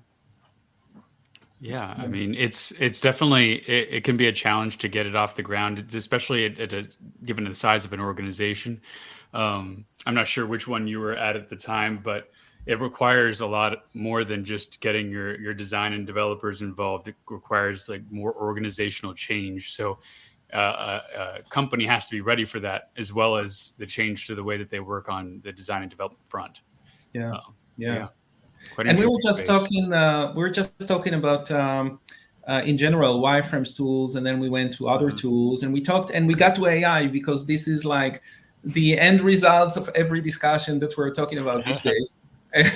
That happened in our first hour as well with a guest that we had there. So if you're interested to hear, it was a really interesting discussion about a bit of the balance between what should be AI based and what should not be AI based and stuff like that. Jackie, maybe I'll ask you, if we're already talking about AI, do you see in product coaching anything that AI should be part of or not? Well, there's obviously a huge opportunity for product coaches to teach organizations how to incorporate AI as needed. And I've seen a lot of my product coaching friends and those in the Product Coach Academy who have either pivoted to coaching and training around AI, best practices, that kind of thing, or have just added it to their service offerings. And I actually heard a really interesting, where did I see this? I literally saw this today. Someone said, your job is not going to be replaced by AI. It's going to be replaced by someone that knows how to use it. Yeah. So I thought that was pretty. And I think we had, I think we that was actually the end result of the episode we talked with Magali. She was here in the last hour, and she was, I think, the first guest that we talked with specifically about AI tools. I'm almost thinking now, do we need to have another podcast called AI Product for Product, or it's okay to keep the name? Why not? Let's shoot for the stars. Y'all can pivot. I think you should ask ChatGPT if you should do that. We did it in the last hour, and it didn't really work very well. We'll tweak our prompts. We'll get it to say what we wanted to say. I'm always asking people. Mm-hmm. Sorry. Are you nicer to Siri and Alexa? Are you nicer to Siri and Alexa or your ChatGPT tool? I saw that. What did the people say? I think everyone is like, you end up yelling at Siri and Alexa because they don't even listen. Yeah, that's very true. But that's it. But and then also like, is your GPT friend, like, are they? What's going to happen if you're not nice to them over time as they learn about you? I saw a really interesting study on this. Somebody did some scientific study on prompts, and if you get aggressive with ChatGPT, it actually responds better than if you don't. And so it was a scientific paper on it. So really? I'll try to dig it up and post it somewhere. Really? But yeah, people are always trying to do experiments with this, with prompt engineering. Right. So if you antagonize it or say you're not doing well, it tries to keep getting better. It gives you better results than if you say, "Oh, nice try," and you're pleasant to it. It Good doesn't job. respond as well. Yeah, that's very interesting. I know. I can tell you that I did notice really in the last few months. I don't know if it's just me, but I noticed that Alexa is understanding us less and less than she did before. I don't know if she become worse than she used to be, or our accent, or I'm getting older and she just doesn't understand me anymore. I don't know what it is. I think She's aging. That's the problem. That too. I think the tools around us are getting better, which makes others maybe. That's a great point. Look. Yeah. Well, that's what Siri's suffering from, right? I mean, my daughter and I talk to Siri, and it's very frustrating. Siri doesn't give me the answers we're looking for. I never use Siri. Yeah, I never use it. Gives us links to stuff, and at this point, I don't want links. So I just have I use my iPhone. Uses the automation of the iPhone, and it just pulls up my ChatGPT voice, and I just talk to ChatGPT directly through the voice control, and so it talks right back. Last night I asked about skin toner. My daughter had a question about skin toner, and we were challenging each other for what skin toner actually is. I asked ChatGPT, and it schooled me on it. So so I don't ask Siri for anything anymore, really. Yeah. The other day I asked Siri to text my friend, and she goes, "I don't know who your father is." There you go. What are you even listening to? Yeah. So Apple needs to get in the game here, I think. So well, there is an interesting point there. Your point, Alex, that other tools become better, then maybe it's a relative thing. But another point there to the entrepreneurs around us that, you don't be discouraged by the existence of a specific tool. There might be better ways to do that and create something even better. Absolutely. I mean, I think that this drive towards, it's the hot topic. It's going to continue to be the hot topic, I think, for the foreseeable future. Yes. But I think it really just points at making sure that we're building things and designing things in a structured way. So that way we could use that structured data to our advantage and then build better products over time. And I relate that back thinking about my role in the design system space. And I'm thinking about the components and the building blocks of these pages, these web pages that we're creating. And for those that may not have familiarity with design systems provide you a unified language and set of components and assets to construct web pages and mobile app experiences with less effort than it would take to build all of that on your own. So then if you take that and you think, okay, well, how do I structure that consistently across the entire system? Could then some other tool be baked into that process to help make decisions? And that doesn't necessarily mean that they're changing your brand colors or something like that. I think that probably, I don't see a point in the near future where someone's not going to want to weigh in on those types of decisions. They're probably not going to just be auto pushed to an end user, but those decisions can be informed by, or those designs can be informed by generative AI. And then you could take those and iterate on a process or iterate on the designs that go into the components of your design system. So when you're talking about taking an entrepreneurial lens here, I would say that find the opportunities where you can structure your data in a way that you could make use of these AI tools, and maybe that building that into your product could get you further. And then take yourself and put yourself in a stronger position than maybe some of your competitors. Yeah. But one thing that I'm interested to hear from you specifically, because design system is a very visual thing. It's intended for visual interface, etc. The way we interact, with voice or other type of interactions that we have with technology these days, are they also design systems, or does it go that way as well, to say this is the right way to build a product that has these type of interfaces? Because it is an interface. A voice is a type of interface that people are used to use, right? Or if you have IoT and you have different sensors and stuff like that, these are also a type of interface. They're much more technical maybe, but it's still an interface. Yeah, I definitely think that design systems could apply to kind of voice interface design. If you abstract away what a design or abstract the design system concept a little bit, you're actually just coming up with centralized patterns that can be reused again and again in a consistent way that brings a better experience to the user. So if we think about that in terms of like kind of a conversational experience, you may want to have a set tone for the way that whatever product you have is interfacing with that end user. And then beyond that tone, like the different avenues of the conversation, how that type of how that structure will end up being set up.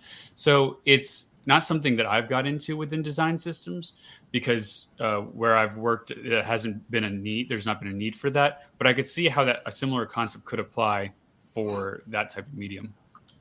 Mm-hmm.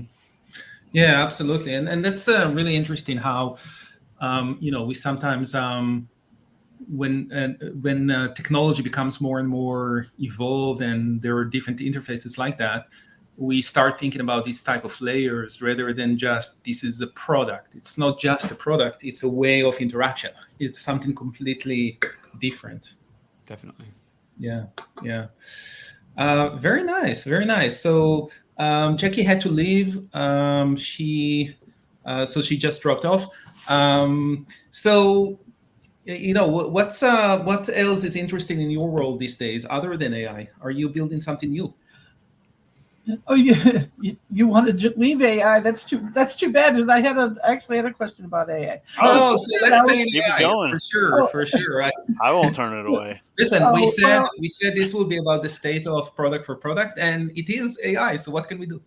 Well, I'm curious what you guys are hearing, or what you're hearing about how other people are handling this kind of thing. So I recently did an experiment. I'm collaborating with a product manager at a partner company, and AI came up, and we said, well, let's do an experiment. Let's just tell ChatGPT what our feature is, what we're trying to accomplish, what's the business goal, and then just ask it, like, tell me what give me a start on the user stories. And so I started by saying, well, okay, I want you to give me some user stories. Here's the overall topic. And I asked it, tell me what you understand about user stories. What format are you going to use? And ChatGPT told me, and it was going to use the Connextra format. And I was like, great. So, okay, so here's what we think. And I provide a few more details. And I actually did it two different ways. One was, I just talked at some length about what we had decided we thought that our new thing needed to do. And we did get a whole bunch of stories, and they were structured properly. And, I asked it to convert it into a table because I like to work with them in a, worksheet. And so did that. It was all great. I tried a second experiment where I told it next to nothing, like almost nothing, got many fewer user stories, but in a way it was a little bit better. The one big takeaway was how convenient it was to reformat and structure stuff off to just the natural language. And then the other thing, that when I gave it less detail, it actually identified additional actors, and it identified system administrator as a role that might have stories to satisfy, which I hadn't occurred to me. Considered, yeah. Yet. So that was a benefit, but overall, it wasn't that useful of content. Mm-hmm. So I wonder if you all have tried to use any AI tools at sort of that level of just here's a bunch of stuff about what we think we want, and now can you structure that for me, and how that's gone. Well, interesting enough, in the last hour, we had a guest, Sumeet, who is building something like that. He's building a product called Prod Hub. Yep. And I'm going to look at his after. It looks interesting. Yep. Yes. And we had a very interesting discussion about the balance there between, how much you need to tell it versus how much you want it to give it to you, whether this is something that you're taking away from people that really need to do the work and do the research and find what needs to be done, versus just getting the AI to feed you and trust it, right? Yep. So there were some really interesting point of views there. And one of the things that he mentioned that was really interesting was that one of his clients on the executive level told him he actually doesn't want their users to fully utilize it for tell me everything. They wanted them to do the work first and create a context for what they're looking for. Mm-hmm. I'm kind of summarizing this, but if you listen to that first hour, that will be really an interesting point there. And his product is prodhub.ai. Yeah. .ai. Right. Yeah. All right. And you can connect with him. I'm sure he will be happy to speak with you about that. Mm-hmm. Every guest of our podcast, we're trying to really create a community over here to help each other. For sure. Yes. Yeah. Go ahead, Alex. Oh no, you go ahead. Yeah. I was going to say, just to touch on Faith, what you were mentioning when you were trying to go for creative versus kind of more rigid model. I think that all comes down to the prompt engineering, that whole realm, that whole space right now. So if you're looking for a wide array of answers, then you just give it as like a little piece of information to see where it goes. Now, you might not always want that. And what I tend to do in those cases is ask it for something broad, get creative, and then go deeper, and then go deeper and go deeper until I have something that's really structured the way that I want it. And then I start asking questions about that to improve what I'm already giving it. Take it iteratively then. Yeah, that's a key. That's a great point, Alex. I think I mentioned that to you, Moshe. Like, you don't have to give it all. Like, allow it to be creative. It's good at that. It's using data that it knows, and so if you prescribe everything to it, you're not allowing the freedom to innovate for itself. But you also don't want it to like hit the easy button and just tell me anything that's wild.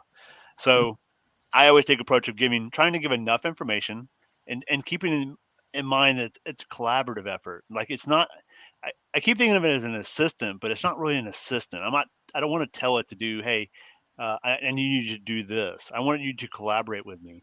I'm stuck on something. I need your help. Unblock me. Help me improve what I've already written.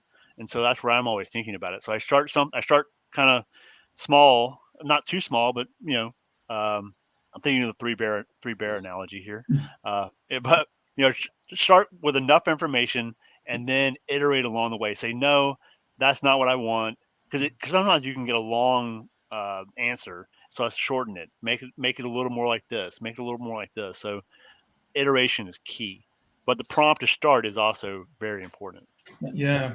It will be really interesting for us maybe to find someone that is a product manager like you, really, but a product manager and more of like prompt engineer. So someone that is kind of developed their skills in prompt engineering. I don't know if there are positions like that these days of people that this is what they do. I have a prompt engineer. It's a job. Yeah, it's a job, and it pays extremely well, apparently. From it's a job.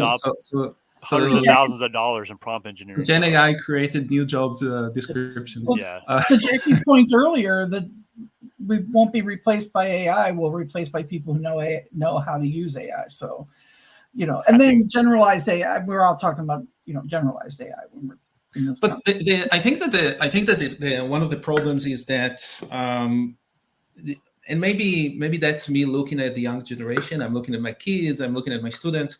That sometimes they feel they don't know the difference yet between the two. So they think like, okay, I will use AI and that's the results that I'm going to create, versus I'm using AI to help me, but I still need to be there to make sense. Human in the loop. Right. I still think you have to have a human in the loop. And when it comes to product management, AI is going to be a great benefit to product managers that know how to use it and leverage it. Because what it can do well is take off some of that work that might be time consuming to where you can think about execution, strategy, a lot of these human capacities that we can still handle and that we can go and actually put our hands on and control, where AI can go off and do some of the documentation, stories and stuff like that, where it can learn from what you're doing, know what you're expecting of it. Like, to your point, Faith, like if you give it the information, it's going to learn and say, okay, based upon last time you asked me for this and you made me modify it to this point, I'm going to know next time what you're expecting of me. And so you can give it more information. It knows what to expect and to produce that documentation. And then while you're doing that, you can go out, execute, develop strategies, and do the human power that we still have. So yeah. I see them both working well together long term. And that's my vision and my passion around it.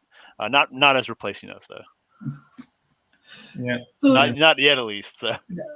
So I think, Moshe, I think you were about to ask Alex, I think, what he's working on next, or what has his attention next. I think really, it was a question for both of you, because I'm always interested to hear about new things you guys are working on. We already asked you, Faith, about your go-to tool for wireframing. So maybe Alex, with you about design systems, have you built something really new and cool recently, or it's going on with the same? Moving it throughout the company? Yeah, I think it's a great question. I think we are at a really great stage with our design system. We've got more adoption than the last time that we spoke, which is one of those key metrics. But at some point, you also need to optimize the way that the design system actually runs and provide more tools around the components that exist to ensure a really strong developer experience and design experience. So there's been a lot of great work in the space of theming and motion and other areas of kind of modern UI design. And that's really something that we're focusing on within our technical implementation. I think that's being focused on throughout the industry.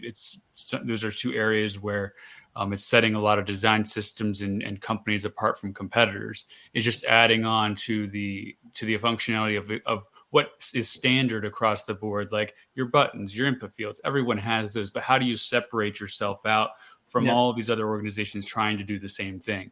And in some cases, that's just making sure that you are more consistent. Maybe you have a lot of inconsistency across your organization's domain, but once you have more consistency, what can you do to then optimize and make small changes to those experiences to really drive people to those sites and want to stay there?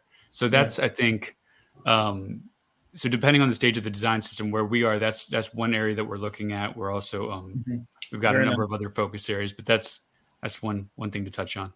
Very cool. Thank you. And while you were telling us about that, we had a new guest coming in. Hey, Dan, how are you? Hey, how's it going? Hey, I'm sorry to just jump in. I wasn't sure if the timing was. I know you kind of scheduled stuff. I just wanted to say hi and jump in. No worries. Listen, we have another 8 minutes. It's free for all.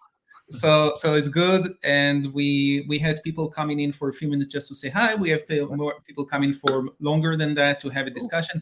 We had some very cool discussions about AI both in the first hour and in the second hour. Nice. I think we can't run away from that. Yes, that's right. That might be the state of product. That's the topic of this show.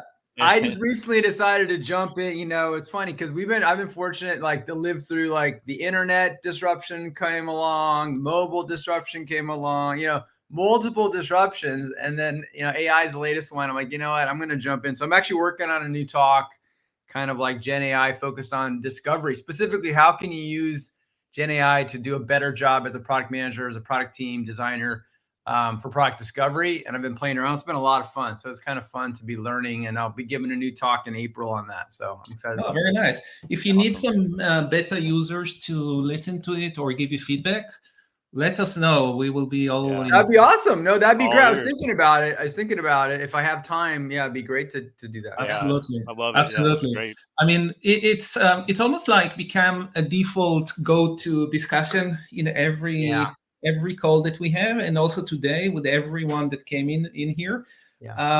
So it's really, and we even joke that we might need to spin off another podcast, Gen AI or AI product for product. I know. I was thinking the same thing. I'm like, do you create your own channel on Gen AI? Do you just blend it in with the other product stuff? I probably might. Right now, I would just blend it in. It's so crazy. I'm on these newsletters, and every day there's so many new announcements and changes. It's so chaotic and developing, It is chaotic, absolutely. There's actually good posts about people talking about, like, at a meta level, the state of Gen AI. Where are we? Is it like, how's it going to play out? There's been some really good articles out there talking about that kind of stuff, but yeah. I think some of the things that came up from the previous discussions was it's a bit, the balance, making your own work, but and not, give AI to do your work for you. Yes. And then that we will not be replaced by AI, but we will be replaced by people that know how to utilize AI. I agree. So I agree. These were the three highlights there. Yeah, I have one highlight to share with you. My takeaway so far is we all know from like design and product management, like the double diamond or like a single diamond of like you diverge, right? Yes. You brainstorm, you explore, and then you converge, you evaluate, and you prune. Yes. My high-level mental model is Gen AI is great for helping you with that exploration, divergent thinking space, like, exploring the possibilities. It's not that great at helping you prioritize those and making judgment calls on those. So that's where I think the PM stuff, but that's kind of my high-level mental model right now for the talk is the diamond, diamond expanding and converging. And AI is great for helping you explore what I'm calling a possibility space. Yep. And then it's up to you to apply the judgment and intuition and data to prioritize accordingly in a smart way. Absolutely. That nails it. I mean, it comes down to the strategy and execution, like actually taking that and executing on it. Like AI can't do that yet. Right. So I tried. I was like, hey, I have it. I had it go, and it was great. If you ask it the right questions, you can get it to really explore. I always talk about the problem space. Like I had it exploring the problem space for me and coming up with all kinds, 20 at a time. I was like, give me 100, and it only listed 20. I'm like, damn it. Why you only? But then I said, great. Out of all the things you said, please prioritize them on a scale of 1 through 5. Yes. And again, it limited it to 20, and it wasn't the best prioritization. You can't prioritize, right? Yeah. That was something very similar to that I did in the first few days of ChatGPT to try to see, does it know the things that I know? And when I saw that it doesn't really know everything that I know, I was like, I don't know if I trust this thing. Yeah, you can't trust it. That's basically what you can't trust it. You can use it to explore, but you can't trust it. And that's what's funny is when you do ChatGPT in an area you don't know stuff about, you're like, oh, that sounds good. When you do it in an area you have deep expertise in, you're like, that's about 70% right, but this one thing is not right. It sounds good. Sounds good on TV. Sounds good on social media.